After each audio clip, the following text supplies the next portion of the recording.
इस कार्यक्रम के पुण्यार्चक हैं श्री कंवर लाल जी, महावीर प्रसाद जी पाटनी, आर के ग्रुप, मदनगंज, किशनगढ़, राजस्थान।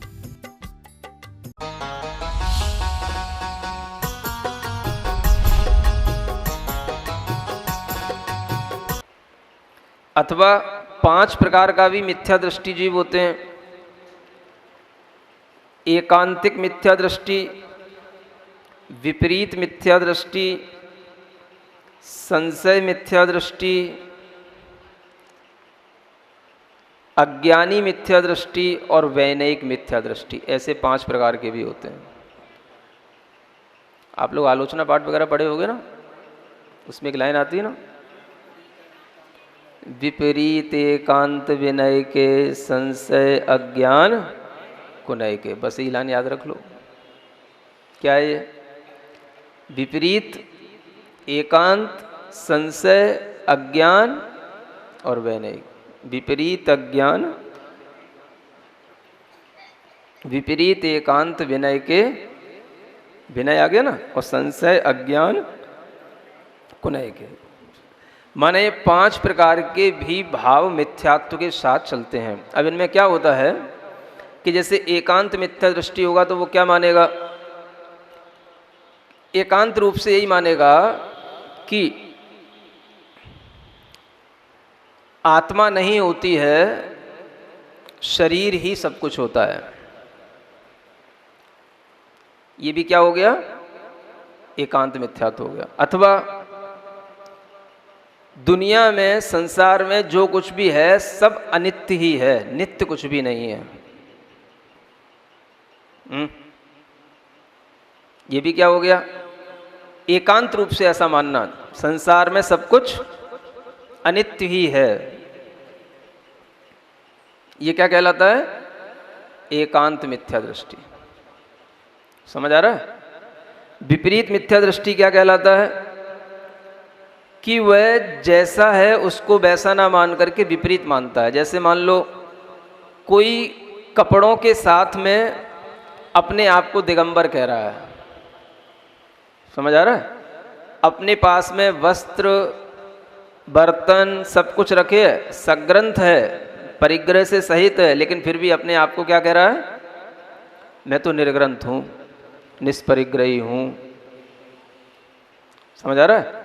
ऐसा भी मानते हैं। हमारे भी गुरु ऐसे ही थे, हमें यही बता करके गए हैं, हमारा भी मार्ग निर्ग्रंथ मार्ग है, लेकिन रहेंगे ऐसे ही। तो सग्रंथ को निग्रंथ मानना। ऐसे ही केवली भगवान होते हैं, वो कबलाहारी होते हैं, माने भगवान अरिहंत बन गए, उसके बावजूद भी वो ग्रास वगैरह जैसे कवल सामान्य मुनि महाराज आहार करते हैं, वैसे ही भगवान भी करते हैं। ऐसा मानना, ये भी क्या हो गया? इसको विपरीत मिथ्या दृष्टि कहा जाता है। समझ आ रहा है? और स्त्री की मुक्ति मानना, कि स्त्री को भी क्या समझ आ रहा है? स्त्री पर्याय से ही केवल ज्ञान हो जाता है, मोक्ष हो जाता है, ऐसा भी मानना। ये भी क्या है? ये भी विपरीत मिथ्यात्व कहलाता है। समझ लो कितने तरह के मिथ्यात्व हैं, वो आपको छोड़ने हैं, है ना? अब इसमें ये नहीं है कि हम स्त्री हैं तो हम ऐसा ही मानेंगे, या हम पुरुष हैं तो ऐसा ही मानेंगे। समझ आ रहा है? जो यथार्थ है उसको तो वैसा ही श्रद्धा में लाना होता है। तो ये क्या हो गया? विपरीत मिथ्यात्व। फिर क्या होता है? संशय मिथ्यात्व। अब संशय मिथ्यात्व में संशय आ गया, डाउट आ गया, संदेह हो गया, पता नहीं मोक्ष आत्मा को होता भी है कि नहीं होता। सम्यक दर्शन ज्ञान चारित्राणी मोक्ष मार्ग कहा तो है, लेकिन ये सही है कि नहीं है, ऐसा संदेह भी पड़ा रहता है। तो जब तक आप संशय के झूले में झूलते रहते हो, तब तक भी क्या बने रहते हो? क्या बने रहते हो? बोलो तो, मिथ्या दृष्टि। समझ आ रहा है? बच नहीं पाओगे कहीं से भी।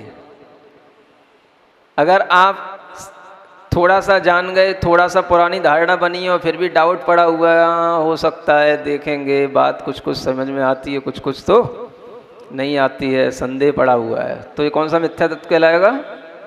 संशय मिथ्यात्व कहलाएगा। समझ आ रहा है? फिर वैनयिक मिथ्यात्व होता है। वैनयिक मिथ्यात्व में क्या होता है?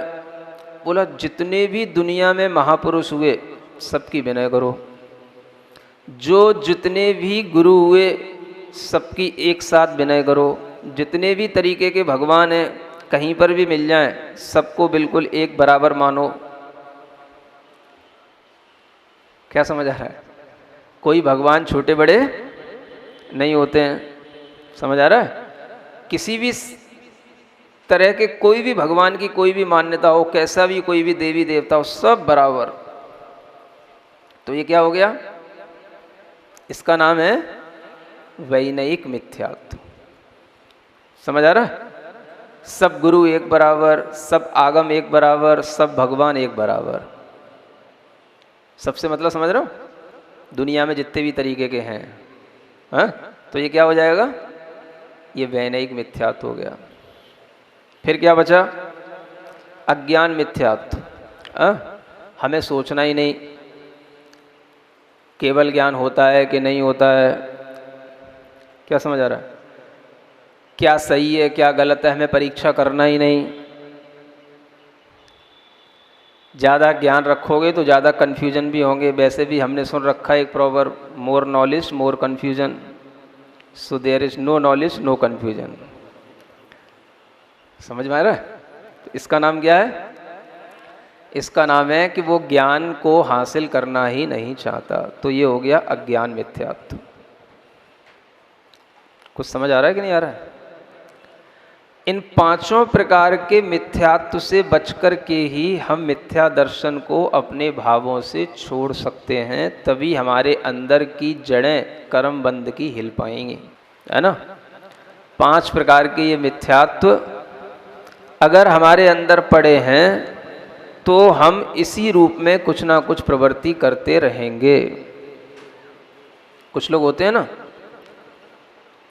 भगवान तो सभी होते हैं, सब बराबर होते हैं, अब उन्हें यही नहीं मालूम कि भगवान होते क्या हैं। भगवान का अस्तित्व या स्वरूप किस रूप में होता है मालूम कुछ नहीं है। बस लोक व्यवहार में इतना ही सीखा है, इतना ही कहने में आ जाता है। तो ये भी जो मान्यता उसके अंदर है ये बता रही है कि उसे तत्व का यथार्थ श्रद्धान नहीं हो पा रहा है, क्योंकि उसे पता ही नहीं कि भगवान कैसा होता है। उसने अपने अंदर जैसा भगवान होता है वैसा श्रद्धान किया ही नहीं, इसलिए वो जो जैसा उसको दिख रहा है वैसा मान रहा है। बोले जो सब मान रहे हैं वो अपन मान रहे हैं, जैसा दिख रहा है वो सही है। जिनको जैसी मान्यता है सबका आदर करो, सबका सम्मान करो। तो जिसके अंदर श्रद्धा यथार्थ हो जाएगी, तत्व का यथार्थ श्रद्धान हो जाएगा, तो वो क्या समझेगा? भगवान तो वही होगा जो आज सुबह बताया गया था। क्या बताया था? जित मद हर्ष द्वेषा, जित मोह परिसहा, जित कसाया, जित जन्म मरण रोगा, जित मात्सर्या जयंतु जना। भगवान तो इसी का ही नाम होगा। जिसने अपने मद मोह सब जीत लिए हों। समझ आ रहा है? अब भगवान भी कभी दूसरे भगवान को देख करके मात्सर्य करने लग जाए, बोले ये भी भगवान बनने वाला है, तो एक भगवान दूसरे को बनने ही नहीं देता है, वो दूसरे के सामने अप्सरा को पहुंचा देता है, उसको पथभ्रष्ट कर देता है। नहीं समझ आ रहा? ऐसे भी भगवान हैं जिन्हें चिंता होने लग जाती है कि हमारे स्वर्ग में कोई दूसरा न आ जाए। समझ आ रहा है? ऐसी कहानियां हैं, सब पढ़ रखा है आप लोगों ने। तो ये कैसे भगवान? मात्सर्या, जित मात्सर्या, जित जन्म मरण रोगा, जिनका जन्म ही ना हो, अब फिर से वो अवतार ले रहे हैं, फिर से जन्म ले रहे हैं, तो भगवान कैसे? जो जन्म मरण से रहित हो गए उन्हें फिर से जन्म धारण करने की जरूरत क्या पड़ गई? तो भगवान के स्वरूप को जब तक हम वास्तव में सही नहीं समझेंगे तब तक हम यही करते रहेंगे। बोले जो सब मान रहे हैं सो मान लो, या तो कुछ भी सोचो ही मत, जो हमारी बुद्धि में आ रहा है वो चलने दो। तो तुम्हारी बुद्धि में क्या आएगा अपने आप? वो तो जो मिथ्या दर्शन, अविरति, ये जो सब प्रत्यय कारण पड़े हुए हैं, इन्हीं के फल आपकी मिथ्या बुद्धि में अपने आप आएंगे। अपने आप तो यही होगा। अगर ये परिवर्तित होगा तो किसी के उपदेश से होगा, समझ से होगा, पुरुषार्थ से होगा। और जो स्वतः चल रहा है वो तो अनादिकाल से चलता ही आ रहा है। समझ आ रहा है कि नहीं आ रहा? तो हर किसी के अंदर ये भाव पड़ा ही रहता है, या तो सबको बराबर मानो, या फिर हमें कुछ सोचना ही नहीं, जो होगा सो होगा, जो भगवान होगा सो होगा, हमें क्या करना है, हमें तो अपने कर्म करना है, अच्छा कर्म करो सब अच्छा हो जाएगा, बात खत्म। तो कर्म करते रहो, कर्म के बंध भी करते रहो और कर्म के फल भी भोगते रहो, उससे कभी मुक्त नहीं हो सकते जब तक कि मिथ्या दर्शन ये ना हटेगा। क्या समझ आ रहा है? चाहे कितने ही निष्काम कर्म कर लो। कुछ लोग कर्म के बंध से बचने के लिए क्या करते हैं, बोले कर्म करो लेकिन कर्म के फल की इच्छा मत रखो, निष्काम कर्म करो, तो भी आप कर्म के बंध से बच नहीं पाओगे। क्योंकि कर्म करोगे, कर्म का फल आपको फल देगा, तो फिर से कर्म का बंध होगा और फिर से वह आप कर्म करने के लिए तैयार रहोगे। तो कर्म के बंध से कभी भी अनादि से ना बच पाए ना बच पाओगे, कितनी निष्काम कर्म कर लो। जड़ हिला दो बस एक बार, ये जड़ जब तक बुद्धि पूर्वक नहीं हिलेगी तब तक इस आत्मा के अंदर दूसरी चीजें हटने वाली नहीं है। वो सबसे बड़ी जड़ क्या है? हाँ, इस मिथ्या दर्शन की जड़ पर ही ये सब चीजें फल फूल रही हैं। अविरति, प्रमाद, कसाय, योग, ये सब हट जाएंगे। पहले क्या हिलाना? मिथ्या दर्शन। और ये 5 प्रकार का जो मिथ्या दर्शन बताया है, इस पर गौर फरमाना। एकांत मिथ्या दृष्टि, ये भी हमारे अंदर एकांत अभिप्राय ना हो, है ना।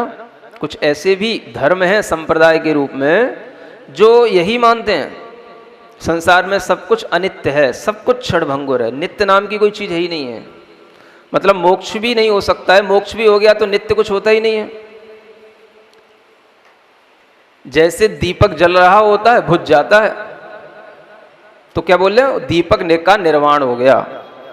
ऐसे ही आदमी को जब मृत्यु हो गई बस निर्वाण हो गया। समझ आ रहा है? ऐसा भी एक धर्म है जिसका नाम क्या है? बौद्ध धर्म, जो हमेशा हर चीज को संसार में क्षणभंगुर ही मानता है, आत्मा को तो मानता ही नहीं है। क्या सुन रहे हो? अब आप ये समझ रहे हो कि महाराज आप दूसरों को बुरा कह रहे हो। सत्य को, यथार्थ को कहीं ना कहीं तो सुनना ही पड़ेगा। समझ आ रहा है? नहीं तो अलग अलग तरीके की मान्यताओं में ही तो ये मिथ्या दर्शन फैला हुआ रहता है और ये पलता रहता है। इसकी भी तो ब्रांचें खुली हुई हैं। किसकी?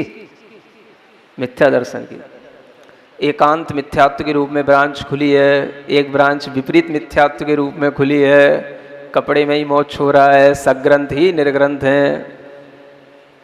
क्या फर्क पड़ रहा है? जो लोग कहते हैं ना कपड़े उतारने से ही थोड़ी ना वीतरागता आ जाती है, वीतरागता तो भावों में आती है। कपड़े पहन करके भी हम विरक्ति धारण कर सकते हैं, कपड़े पहन करके भी हम विरक्त रह सकते हैं। भीतर से राग हटना चाहिए। कपड़े तो ऊपर ऊपर रहते हैं। समझ आ रहा है? तो ये क्या है? ये भी विपरीत मिथ्यात्व की दृष्टि है। समझ आ रहा है? ऐसे लोगों को आप चाहे कितने बड़े बड़े दार्शनिक समझो, लेकिन जो यथार्थ है वो तो यथार्थ है। समझ आ रहा है? और यथार्थ को कहने में कुछ भी संकोच नहीं करना चाहिए, कोई आपत्ति की बात नहीं है। जितने भी बड़े बड़े दार्शनिक हैं वो सब यही बोलते हैं, चाहे वो ओशो हो, चाहे वो उनके भी गुरु जे कृष्ण मूर्ति हो, चाहे कोई सी मूर्ति हो, सब यही सब की भावना, यही सब की धारणा। बोले कपड़े में क्या होता है? कपड़े उतारने से ही क्या हो जाता है? समझ आ रहा है? हाँ तो बोला करो। ये क्या सब चल रहा है? एक ब्रांच खुली है विपरीत मिथ्यात्व की।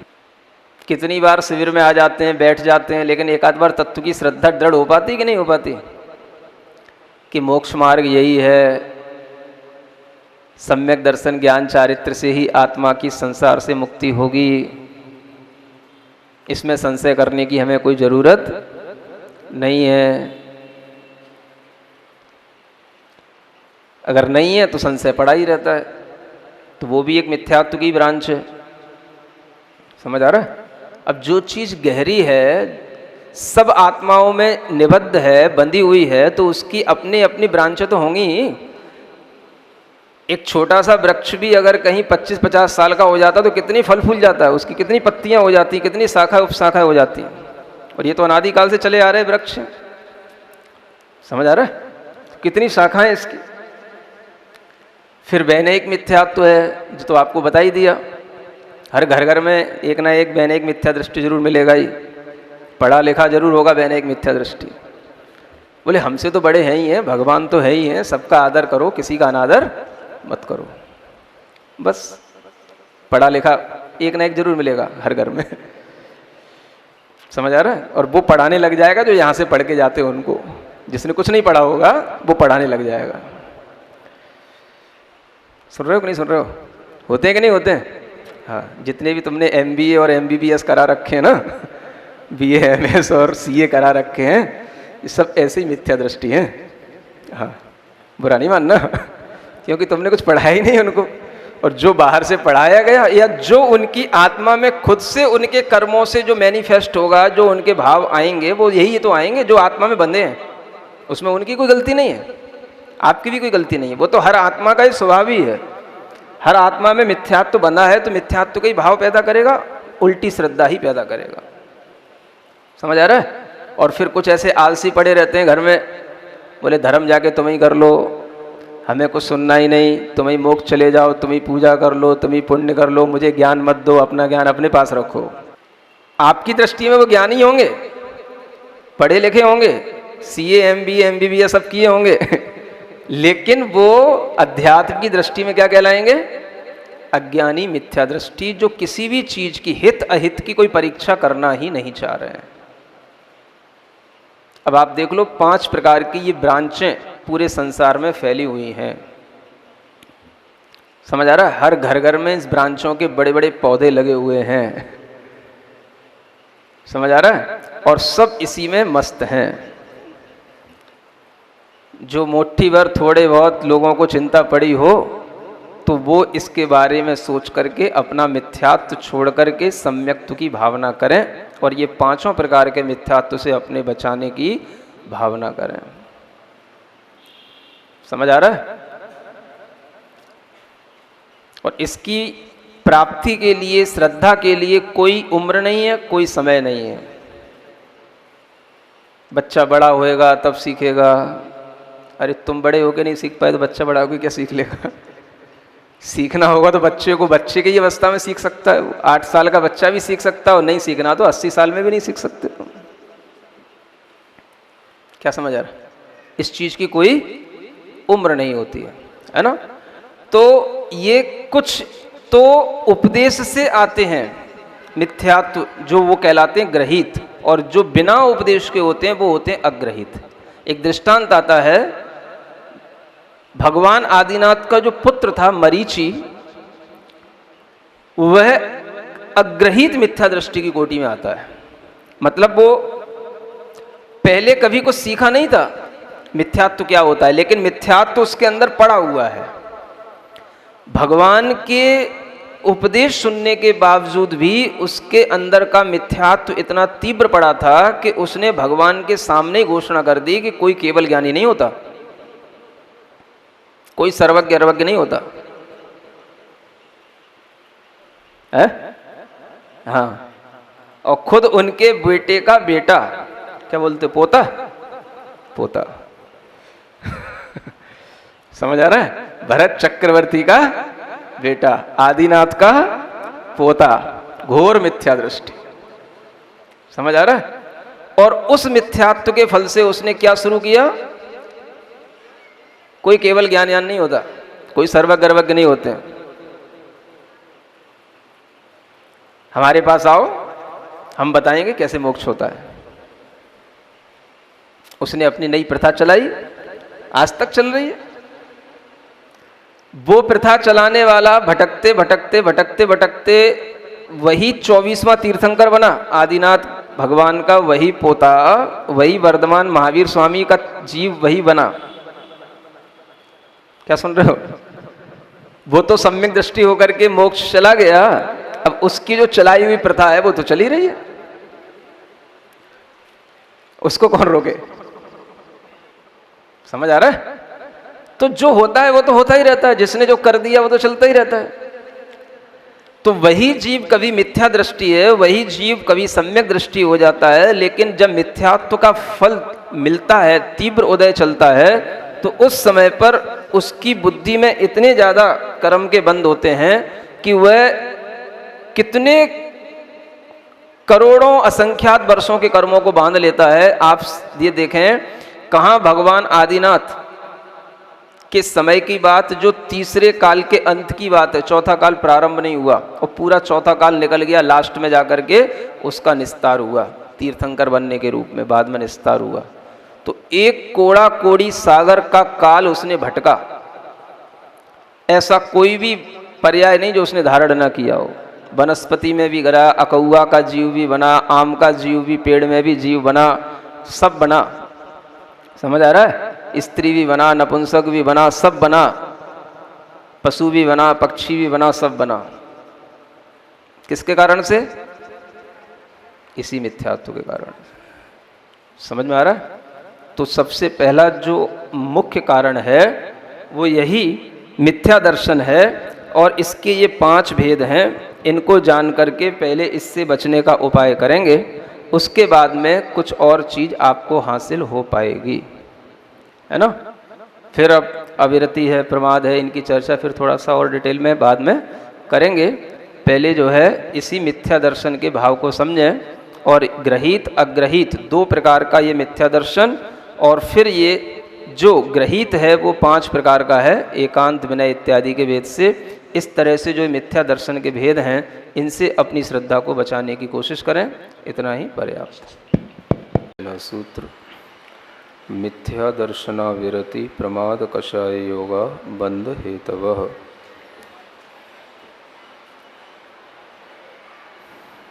कल मिथ्या दर्शन के बारे में आपको बता दिया गया।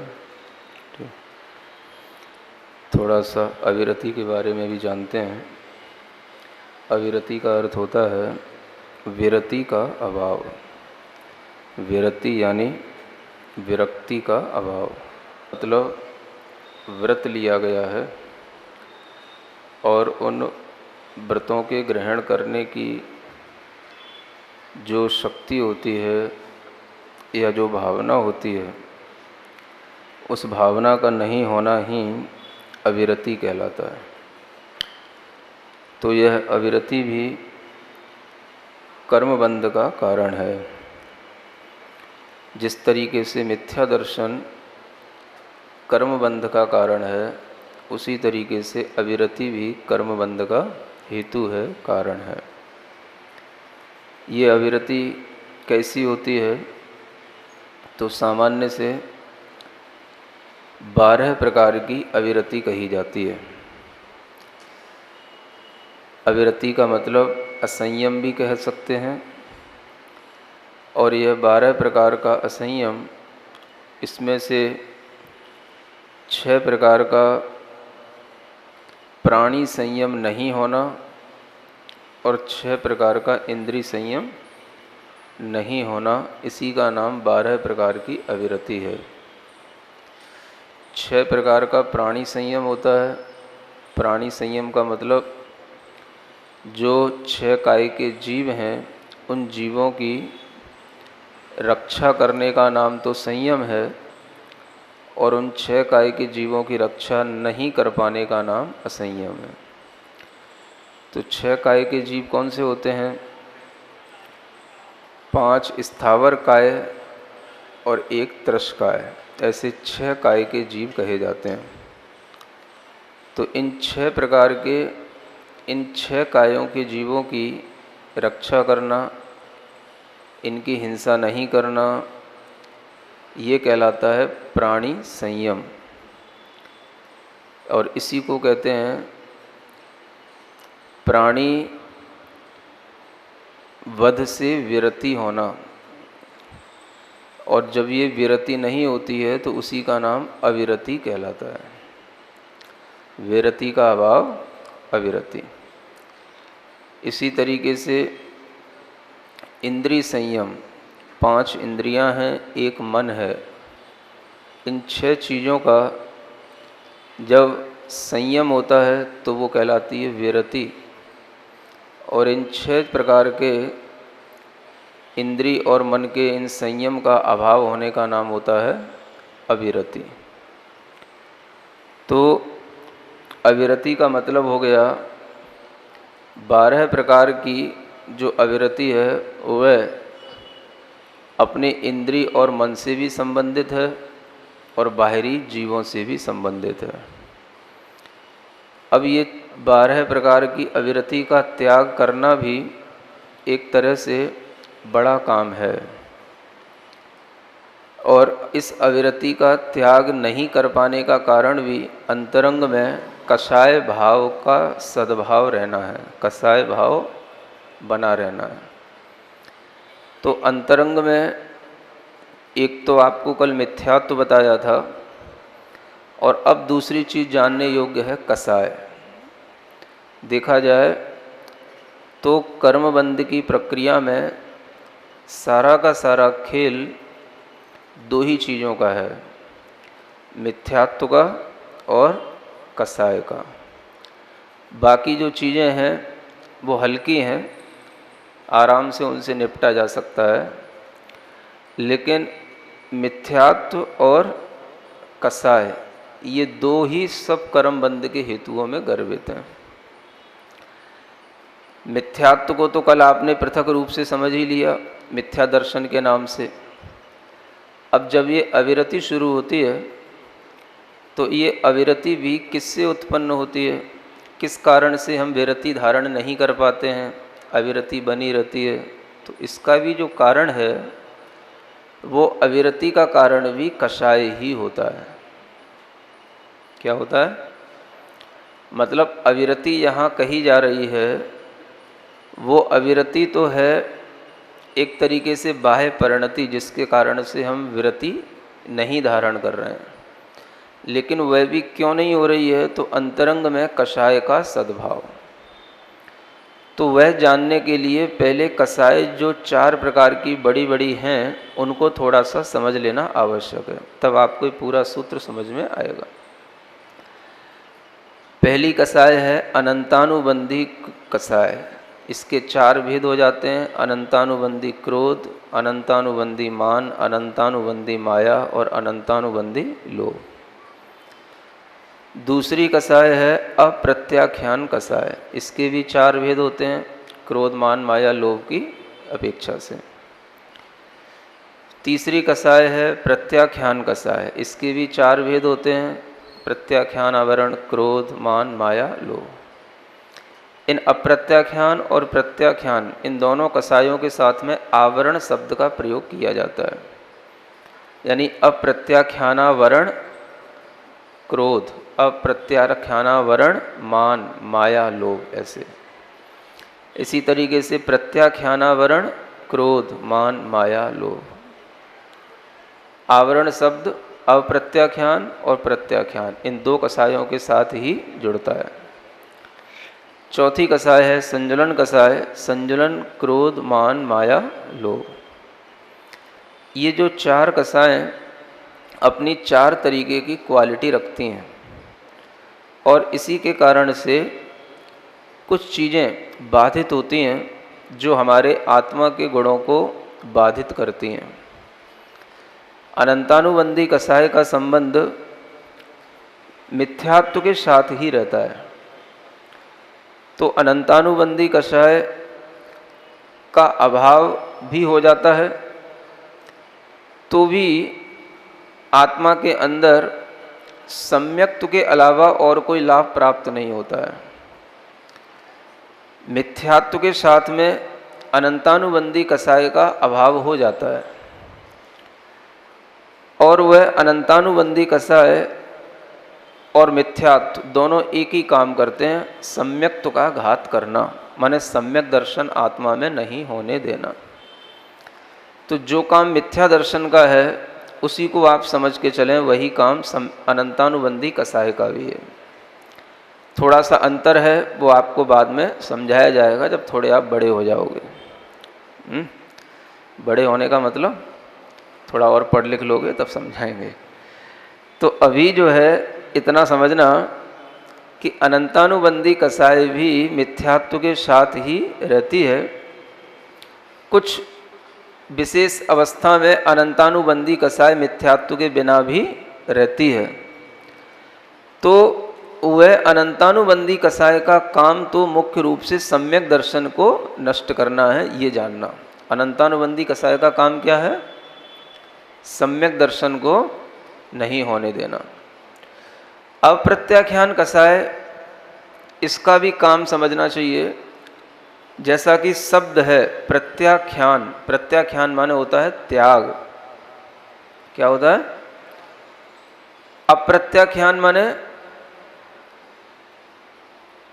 थोड़ा सा त्याग, और आवरण उसके ऊपर जुड़ गया तो क्या हो गया? थोड़ा सा भी त्याग का आवरण आ गया, माने थोड़ा सा भी त्याग नहीं होने देना।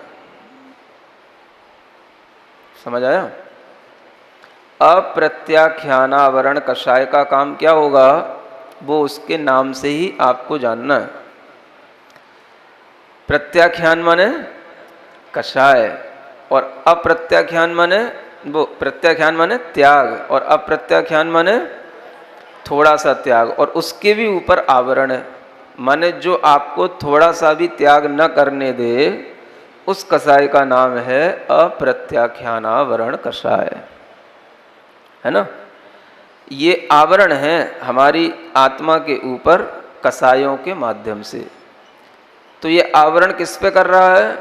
जो हमारे अंदर विरति का भाव रहता है, व्रत संयम का स्वभाव हमारी आत्मा का है, लेकिन उस पर आवरण किसका पड़ा है? तो इन कसाय का आवरण पड़ा है। तो इस कसाय के आवरण के कारण से आत्मा के अंदर थोड़ा भी संयम भाव नहीं आता है। किस कसाय के कारण से? अप्रत्याख्यानावरण कसाय के कारण से। यानी इस कसाय का जब तक उदय होगा, उदय समझ गए ना आप, जब ये कसाय फल दे रही होगी तब कोई भी जीव थोड़ा भी त्याग अपने अंदर धारण नहीं कर सकता। तीसरी कसाय प्रत्याख्यानावरण कसाय। प्रत्याख्यान माने त्याग, पूर्ण त्याग, है ना, और उसके ऊपर आवरण। तो ये कसाय क्या करेगी? आपको पूर्ण कसाय, पूर्ण त्याग करने से रोकेगी। क्या करने से रोकेगी? हाँ, पूरा पूरा त्याग करने से रोकेगी। थोड़ा तो हो जाएगा, थोड़ा कब हो जाएगा? जब अप्रत्याख्यान कसाय चली जाएगी, उसका अभाव हो जाएगा, तो क्या रह जाएगा? प्रत्याख्यान कसाय। तो वह प्रत्याख्यान कसाय आपको पूरा त्याग नहीं करने देगी, थोड़ा सा त्याग जो आपका बना हुआ है अप्रत्याख्यान के चले जाने से, वो बना रहेगा। कुछ समझ आ रहा है कि नहीं आ रहा है? अप्रत्याख्यानावरण कषाय क्या काम करती है? थोड़ा भी त्याग नहीं करने देना। और जब उस कषाय का अभाव हो गया तो थोड़ा सा त्याग आप कर सकते हो, तो थोड़ा ही त्याग कर पाओगे, पूरा त्याग नहीं कर पाओगे। थोड़ा त्याग का मतलब होता है देश व्रतों को धारण करना, गृहस्थ के व्रतों को धारण करना, ये थोड़ा त्याग कहलाता है। और पूर्ण त्याग कहलाता है महाव्रतों को धारण करना। तो वो अब जिस गृहस्थ ने देश व्रत धारण कर लिए, महाव्रत धारण नहीं कर पा रहा है, तो उसके अंदर कौन सी कसाय नहीं उसको पूरा त्याग करने दे रही? तो उसी का नाम है प्रत्याख्यानावरण कषाय। सिंपल सी बात है। आप इतनी बड़ी बड़ी साइंस पढ़ते हो, छोटी छोटी सी बातें बता रहे हैं आपको। तो जब तक ये प्रत्याख्यानावरण कषाय का सद्भाव रहा तब तक वह जीव क्या नहीं कर सकता, पूर्ण त्याग नहीं कर सकता, माने महाव्रत धारण नहीं कर सकता। ठीक है ना। फिर जब उसने महाव्रत भी धारण कर लिए तो प्रत्याख्यानावरण कषाय का भी अभाव हो गया, है ना। तो अब कौन सी बची, संजुलन कषाय। अब इसकी चर्चा थोड़ी अपन बाद में करेंगे, है ना। अभी आपको शुरू की 3 कषाय समझना है, अनंतानुबंधी, अप्रत्याख्यानावरण और प्रत्याख्यानावरण। और ये तीनों कषाय मिलकर के अपने क्रोध मान माया लोभ के भेद से 12 प्रकार की हो जाती हैं। कितने प्रकार की, तो ये भी जो है 12 प्रकार की एक अविरति कहलाती है। इसको भी अविरति कहते हैं 12 प्रकार की, क्योंकि अनंतानुबंधी कषाय का उदय होने से भी आप व्रत नहीं ले सकते, अप्रत्याख्यानावरण कषाय का उदय होने से भी आप व्रत नहीं ले सकते, है ना। और प्रत्याख्यानावरण कषाय का उदय होने से आप पूरे व्रत नहीं ले सकते। तो कुल मिलाकर के व्रतों का अभाव या संयम का अभाव या विरति का अभाव किससे हो रहा है, इन 12 प्रकार की कषायों से हो रहा है। इसलिए ये 12 प्रकार की कषायें भी अविरति कहलाती हैं। तो इसी को बोलते हैं एक अनंतानुबंधी कषाय जन्य अविरति। क्या बोलेंगे इसको, और लंबा शब्द हो गया। अनंतानुबंधी कषाय जन्य माने उससे उत्पन्न होने वाली अविरति, उससे भी अविरति उत्पन्न होगी। अप्रत्याख्यानावरण कषाय का जब तक उदय रहेगा तब तक उससे भी अविरति होगी, तो उसको कहेंगे अप्रत्याख्यानावरण कषाय जन्य अविरति। और प्रत्याख्यान कषाय का जब तक उदय रहेगा तब तक भी पूर्ण व्रत नहीं ले सकते, महाव्रत नहीं ले सकते, इसलिए उससे उत्पन्न होने वाली जो अविरति होगी उसको कहेंगे प्रत्याख्यानावरण कषाय जन्य अविरति। कुछ आया समझ में, तो अब थोड़ा सा और समझते हैं, है ना। बहुत सिंपल है, पढ़ने में थोड़ा सा लगता है। 3 ही चीज़ें तो बताई हैं, कुछ खास क्या है। और 3 चीज़ें 3 प्रकार के गुणों को रोक रही हैं। अनंतानुबंधी हमारे सम्यक्त गुण को घात करती है। अप्रत्याख्यानावरण कषाय हमें देशव्रत रूप जो हमारा गुण है उसको घात करती है।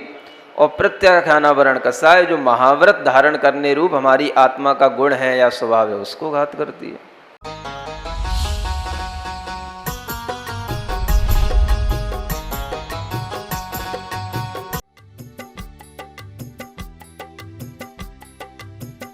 इस कार्यक्रम के पुण्यार्चक थे श्री कंवर लाल जी, महावीर प्रसाद जी पाटनी, आर के ग्रुप, मदनगंज, किशनगढ़, राजस्थान।